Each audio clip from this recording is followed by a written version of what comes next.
Hello again. This is Kate Brown Pernia for Why Not a Hat? Today we're going to have a little fun with fall leaves. Autumn is my favorite time of year because it's just so colorful and the weather's just great around here in Virginia. Anyway, I thought we would play around with some quilting fabrics and make a fall leaf fascinator like the one I have on. So let me point the camera to the table and we'll get started.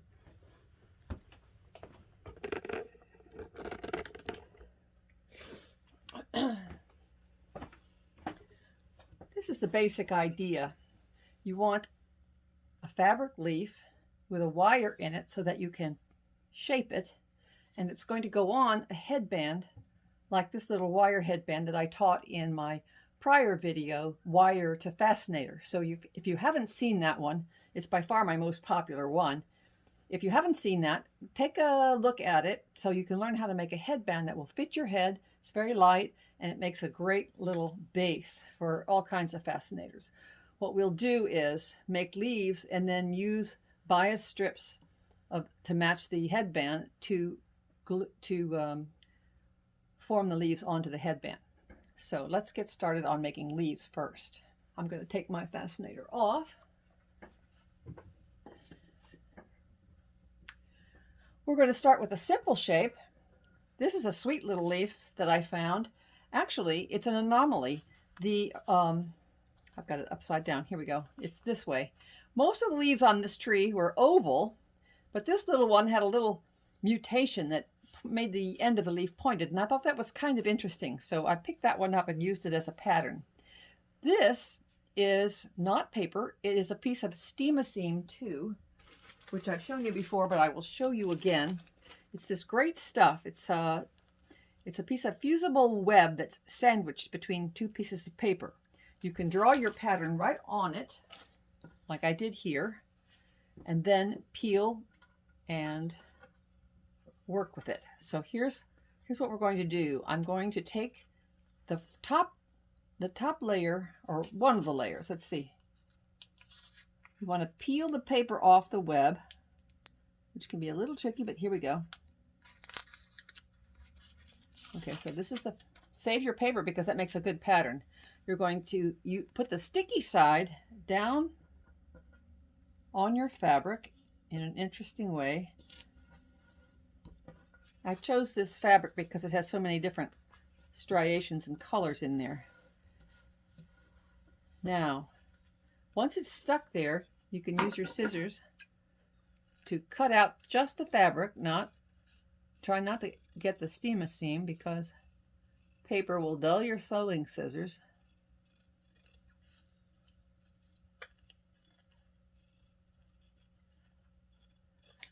As I said, you don't have to worry about getting the shape perfect because those little anomalies in the leaves kind of make them interesting.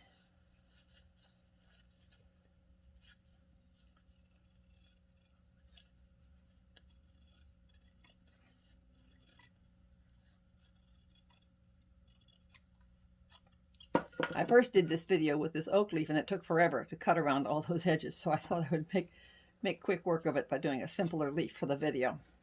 Now that we have this, we're going to peel the other piece of paper off, leaving the sticky part on your fabric. You see that? Paper off, sticky side on. Now I'm going to take a piece of number 21 millinery wire, which is the lighter weight, and I'm going to put it right, I keep forgetting that that's the top of the leaf. I'm going to lay the millinery wire in the leaf, not all the way to the end, but nearly to the end, because we're going to sandwich that in there with the fabric so that you'll be able to manipulate your leaf to shape it a little bit. Now you lay your other piece of fabric on top, pat it down, and I'm going to use my steam iron. The stuff isn't permanently stuck until you steam it. So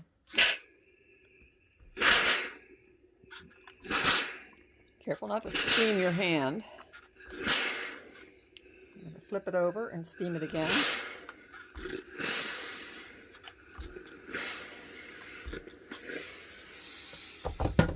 Good.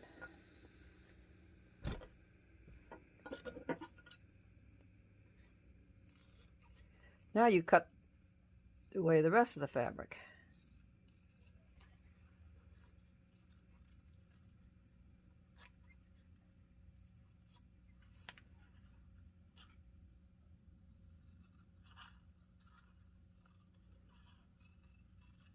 I love the shape of this little leaf.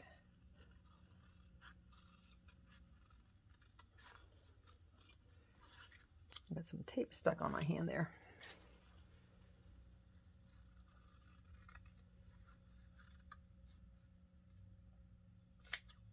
Don't worry about that wire because we're going to cover it in a minute.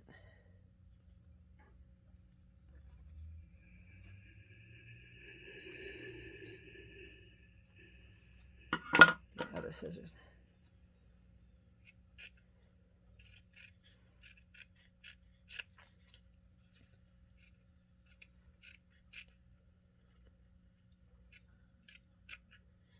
There, you see? Isn't that a pretty leaf? I just love this stuff. Now, we're going to take a little piece of the brown, a bias piece of the brown fabric that we used to make the headband and the oak leaf. And I'm going to put a little dab of Fabri-Tac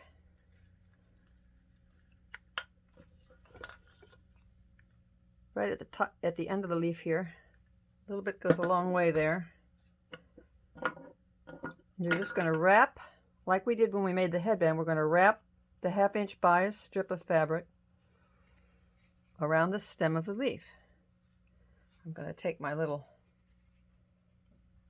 clips here and stick that together so I can keep going.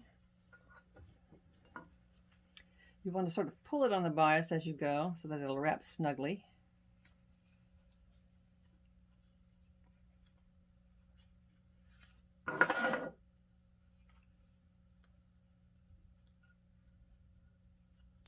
And when you get to the end, use another little dab of glue.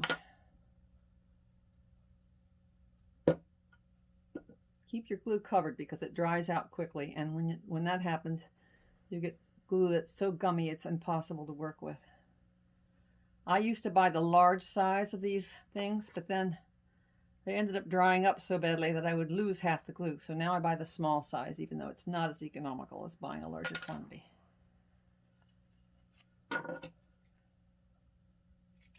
Or if I buy the large size, I use it to refill the small thing, so I don't have to open it very often. There you go. See what a nice little leaf that is? And now you can manipulate that, bend it to make it look like a real leaf. Now I'm going to show you one more because some leaves, like a leaf that's this shape, has a couple of little points. And I discovered when I made the Fascinator, it was a little hard to manipulate those points. So what I did when I made the wire skeleton for this one, let me just peel this off and show you. We won't go through the whole.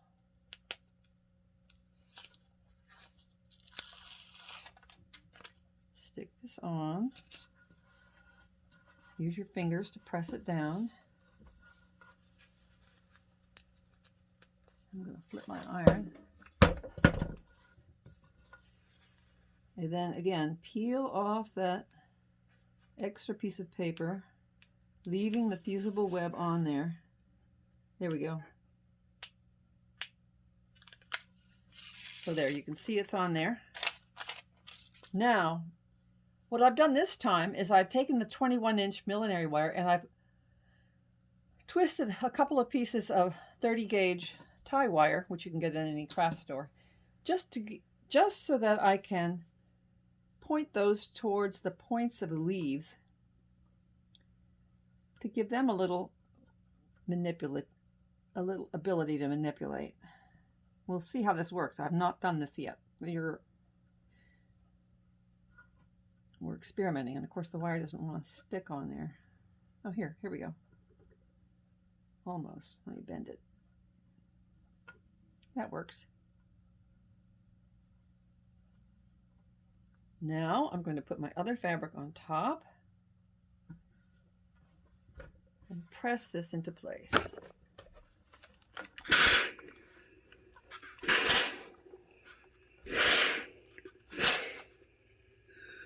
Oops. I forgot to cut it out first. Oh dear. Not good. Well, you get the idea. What I should have done was cut around the leaf before I added the second piece of fabric like I did the first time. I got ahead of myself, and so I've got a little mess here. But anyway, I wanted just to show you the way to build a little skeleton in there. Sorry about my mistake. But the way you're going to do this is just place these leaves on your wire headband and use just a bit of the bias strip with a tap, just a little touch of glue to put them on your headband in whatever shape or form you like. So that's how you make this little fall leaf fascinator. And let's just call it a day. Even the teacher makes mistakes sometimes. But you know what I've learned in 30 years of making hats? You learn a lot from your mistakes. So I hope you had fun with this little thing, and try some different variations for your own. You could do a fascinator here with nothing but little oak leaves covering the whole thing. There's lots of possibilities. So just have fun with it. And after all, why not a hat?